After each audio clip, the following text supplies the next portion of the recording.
One of the deadliest prison riots in U.S. history happened here in New Mexico. You've probably heard a lot about the death and destruction that occurred at the Old State Penitentiary. But tonight, a former inmate who survived while many did not explains how the rampage started. He shared his story exclusively with Action 7 News reporter Ana Velasquez.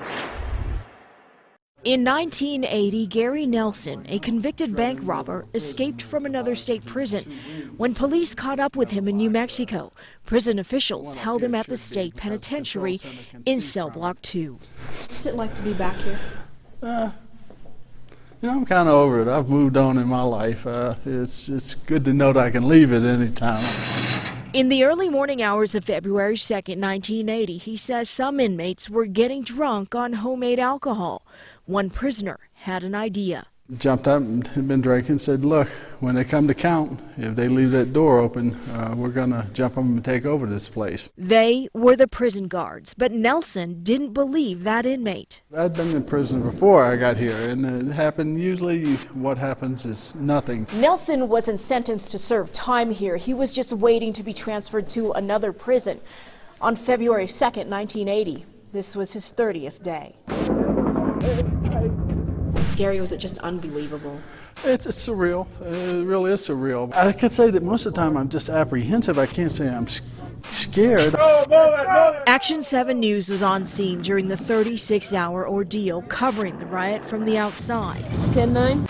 On the inside, inmates had already taken 12 officers hostage. So this is the hallway where the prisoners dragged Officer Bustos down. Well, they're leading him. He's on a belt like a leash, like a dog. He's on his knees, and they're kicking him. In all, 33 inmates were murdered. Most were the so-called snitches, hunted down where they lived in cell block 4.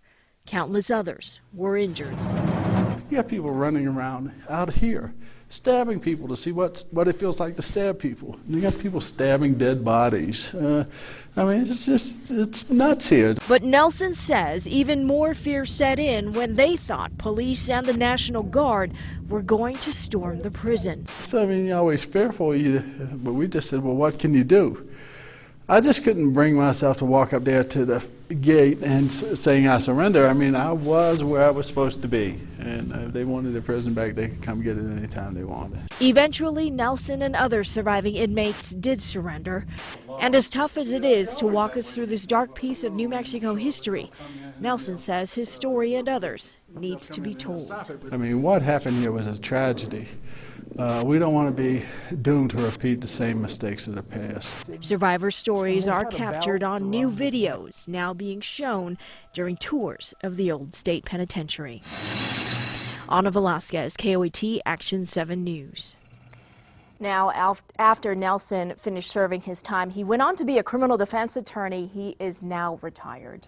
An interesting man. I mean, the way he explains everything, and then he became a lawyer. Yes. Yeah, of all things. Yeah, exactly. And it must be, he talked about a little bit there about going inside those walls again. It had to really bring back a lot of tragic memories for him. It really did. Walking into the prison, he was kind of walking me through. This is where I saw everybody in zip ties.